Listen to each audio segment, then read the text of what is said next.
Good day, grade 11. Today is your first effective communication class. And take a look at our Canva whiteboard. This contains all our discussion today. Are you ready to learn with me? Okay, so let's begin. Hello, grade 11. My name is Teacher Angeline. And how are you feeling today? Are you happy? Or are you sad? Or you're just feeling sleepy? But whatever you're feeling now is will be used to our discussion. Who wants to lead the prayer? Thank you for leading our prayer. I hope that we will be guided today in our discussion. And is everyone present? Is there any absent in the class? Wow, very good. You have a complete attendance. Oh, my heart.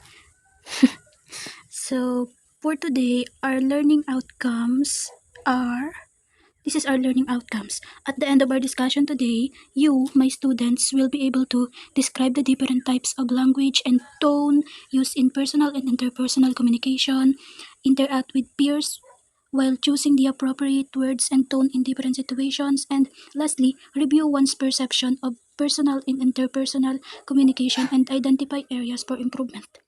Do you see similar words that are repeated? We have language, tone, personal and interpersonal communications. That's are the things we will discuss today. And I hope that we will reach our learning outcomes by the end of this lesson. So where are we going? Here. For our first activity is called How Do You Say Hello? So in this activity, the teacher I will show you some pictures and you will try to say hello in the different situations. Like this. For our first picture, what can you see?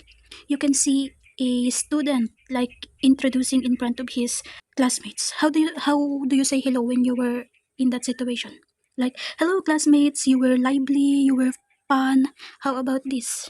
Yeah, I know you have seen this, like a gamer, right? Saying hello to his live audience. Uh, Gamers usually say, hello guys, welcome to my live, right? That's the common thing gamer says.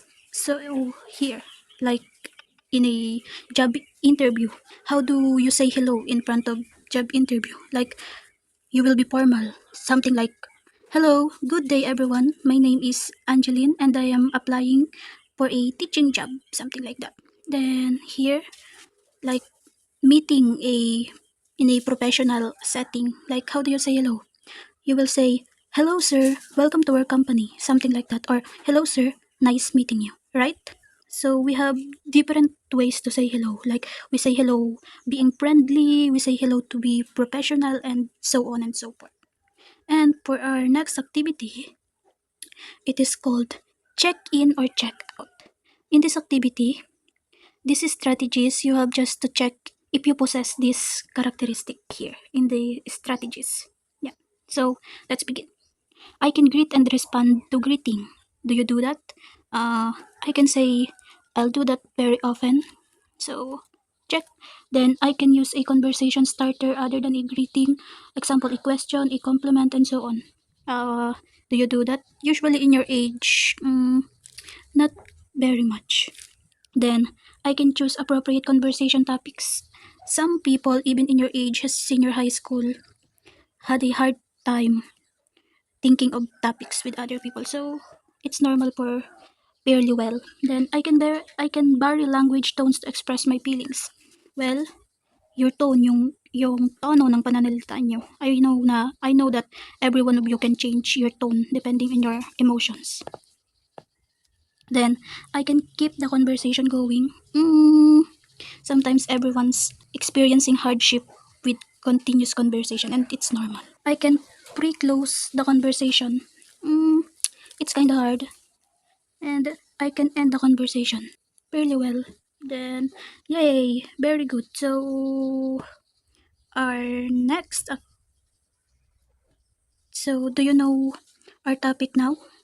So, our topic is language, tones, and personal and interpersonal context. Ano bang ibig sabihin yan? What does that mean? So, first, personal language. From the word personal, that means sayo. Yeah, your own thoughts, feelings, yung mga the words you use to express yourself. And it uses first person, meaning I, ikaw, myself, ganyan. Yan yung example ng personal language. Your own thoughts, feelings. You express your own thoughts, your feelings. Then, if there is personal language, there is interpersonal language, wherein you discuss with other people, you communicate with other people, you use we, you build relationship with other people. From the word interpersonal, meaning you connect with others, you try to understand others, and you try to give information with others. So to differentiate the two, let's see these pictures. This is personal language, something like talking in front of the mirror. You'll always say I, me, and when you're writing in your journal, you'll say I am happy today, or writing in your essay, you always think about your emotions, your opinions, something like that. Then when we talk about interpersonal communication, you were communicating with other people, like talking on the phone, meeting with someone, talking with someone. That's the difference of interpersonal and personal. Next is tone of the language. This is easy to explain, meaning tone of the language. How do you say your words? How you choose your words? How do you deliver your words? Like when you say, I am happy today, it is heard and it is felt with your words. When you say, I am happy today, do you feel the happiness there? No, of course. And the tone depends on the context of the conversation. For example, you're attending a formal party, then you're just blabbering around words not appropriate for the party. You should choose the tone of your words, or you should choose your words properly as well. We have this. If we have personal language, we have personal context. It is easy to explain.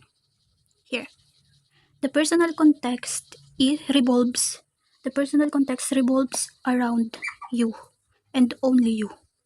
How about interpersonal context? We have personal context and interpersonal context. So, interpersonal context revolves around you and around other people. Okay? Let's differentiate. Personal context revolves around you and you only, and interpersonal context revolves around you and other people. Do you understand? Can you follow? Yes, very good. So, let's proceed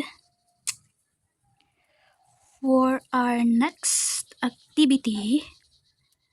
We will have compare and contrast.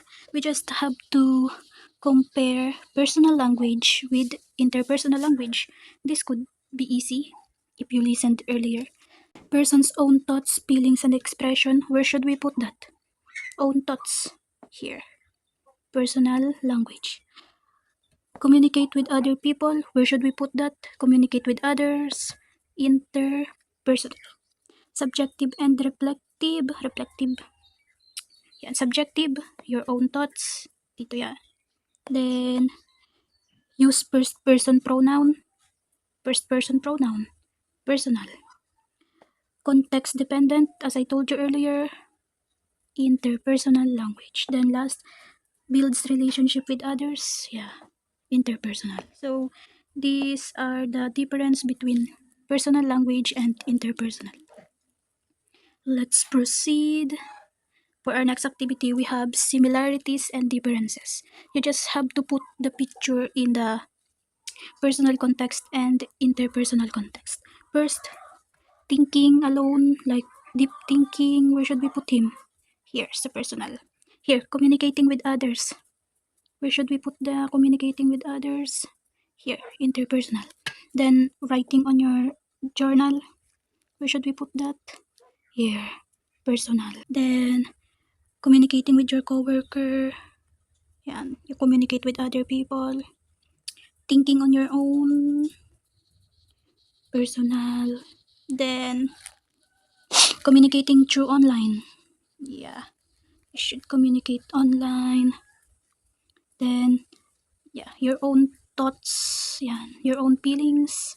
It's personal contacts and talking to your classmate. What's that? It's interpersonal. If you think there are similarities, the only similarities is that they uses words and they are used to communicate. Then for our next activity, we have the tone should be in this activity. You should choose the tone of the conversation. If you have family gatherings, what is the common tone? Family gatherings, it's casual.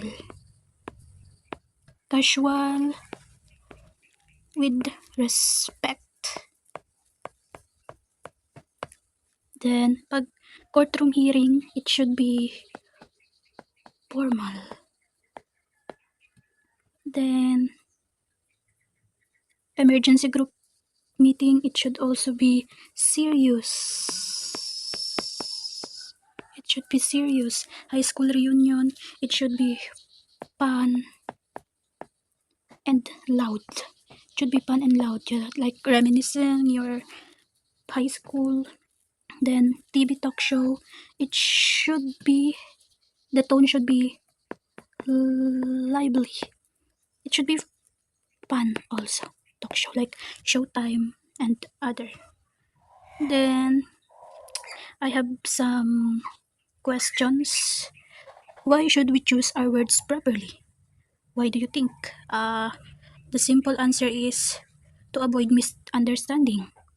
How does appropriate tone important in conversation? As I told you earlier, it is important because it can change way we communicate, and that is the way we share our thoughts and emotions. And the last question is, what is the best way to improve your communication skills?